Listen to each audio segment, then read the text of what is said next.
이번 영상은 우리나라의 이렇게 정권이 바뀌었죠.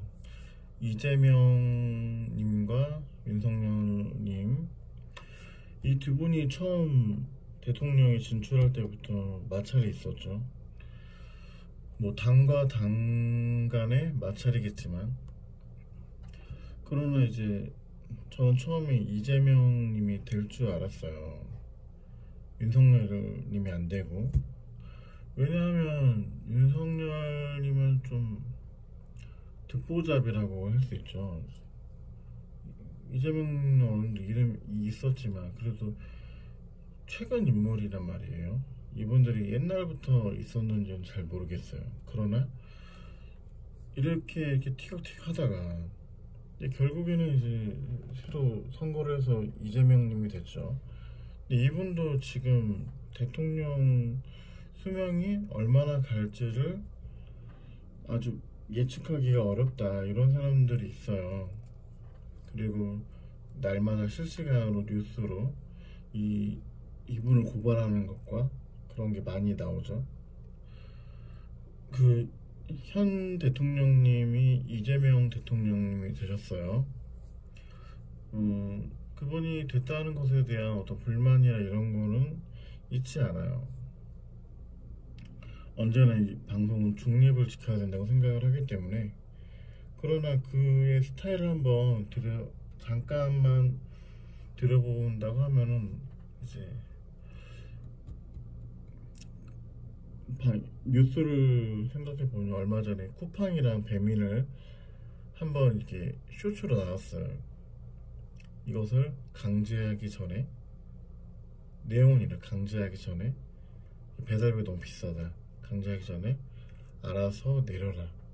그래서 지금 현재로는 눈치 보고 간 보고 있어요.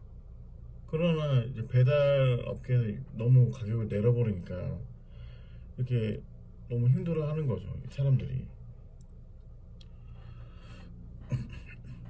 불만도 많고, 그 뉴스가 최근에 나왔음에도 불구하고 그거를 보지 못하고 쇼츠를 만든 사람도 있어요. 정부에서 뭐 하느냐, 배달 기사가 어렵다, 이렇게 얘기를 하지만, 근데 진짜 어려운 거는 국민일 수도 있죠. 뭐 편의를 위한 것도 있겠지만, 근데 어느 것이든 이렇게 전에는 너무 비쌌다는 생각이 들고, 지금은 또 너무 이렇게 평준화가 안 맞다 보니까 손해 보는 사람이 생기는 거죠.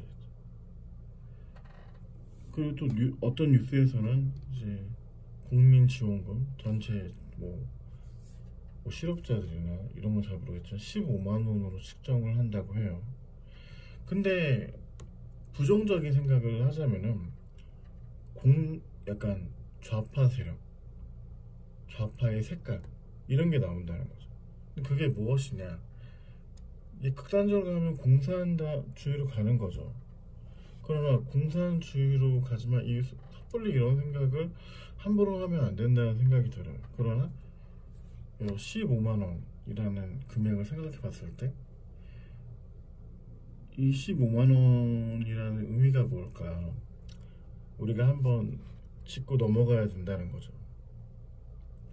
이 15만 원이라는 그 색깔이, 예를 들어 공산주의는 배급사회잖아.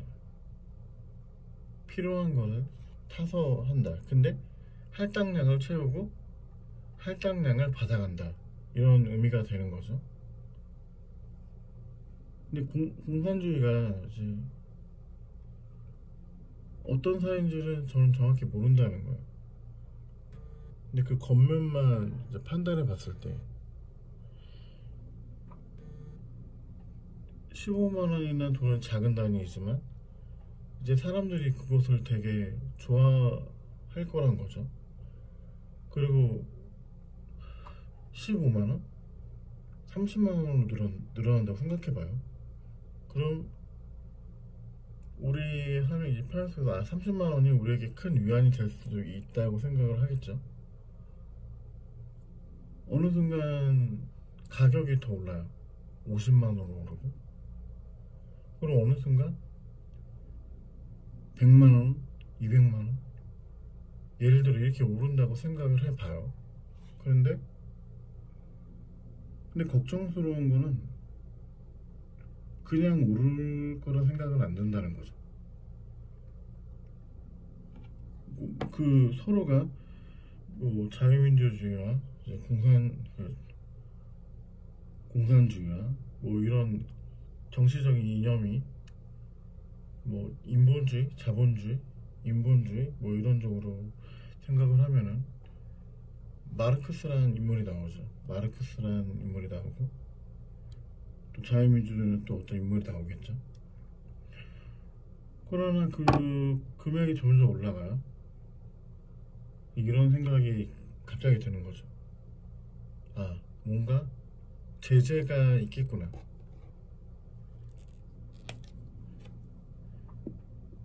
100만원, 50만원, 30만원.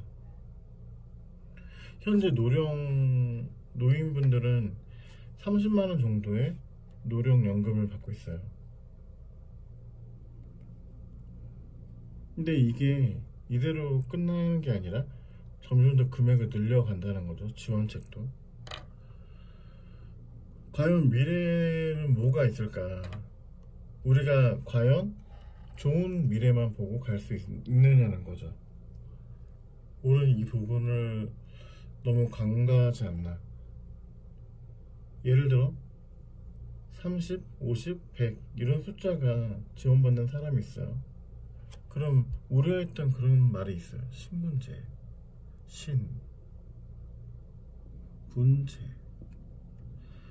이 신분제는 말에 이거랑 좀 다른 의미였던 것 같은데, 저도 이런 부분에서는 이 신분제라는 게 떠올라요.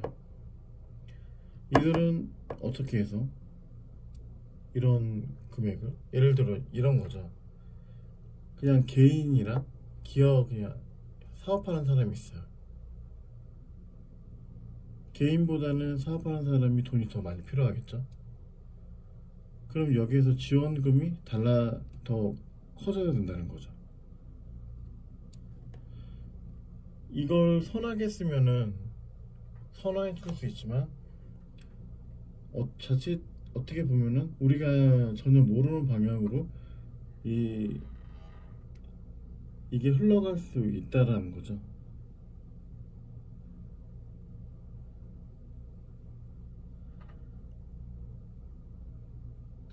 이런 고민이 좀 들었습니다.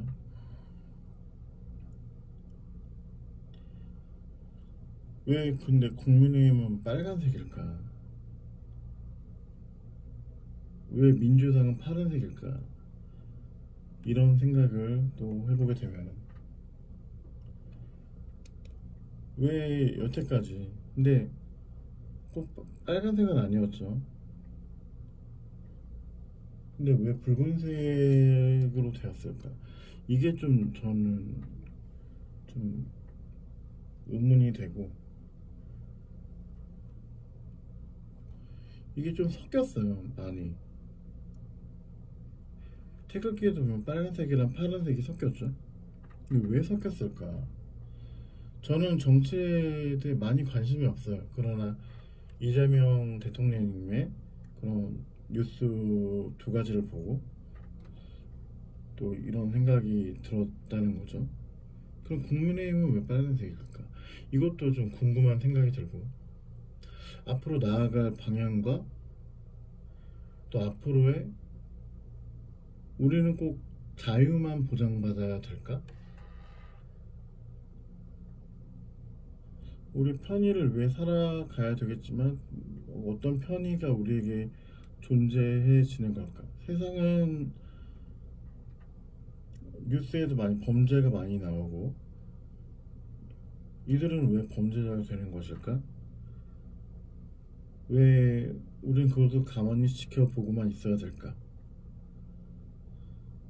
개개인의 한 명 한 명씩은 움직여야 되지 않나, 이런 생각도 들지만, 그러나 그 안에서 이제 집단 지성이란 말이 요즘 나오고 있죠. 근데 집단 지성이 위험한 것이 그 시선 사람들이 곤충 심리가 될 수 있다. 그렇지만 그 아래에서 많은 사람들에게 하나의 의견을 다 들어보는 거죠. 이제. 근데 한 사람의 생각만 다 틀려요. 근데 집단 지성은 그 한 사람의 생각도 너의 생각은 맞지만 이런 상황에서 이게 아닐 수 있다는 어떤 설명적인 설명이 필요하다는 그런 거죠. 앞으로 걱정도 많고 일도 많겠지만 우리가 이런 환경의 변화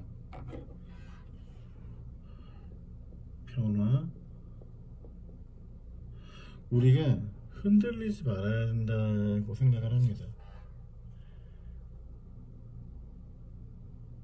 이렇게 고든 목석처럼 나무처럼 이렇게 흔들리지 않고 이 환경에 우리가 이끌리지 않는 그런 자세가 필요하지 않나 생각이 듭니다. 난리가 있어요. 소문이 있어요. 그래 우리가 그 소문에 이끌리지 않고 즉 우리가 욕심에 이끌리지 않는 거죠.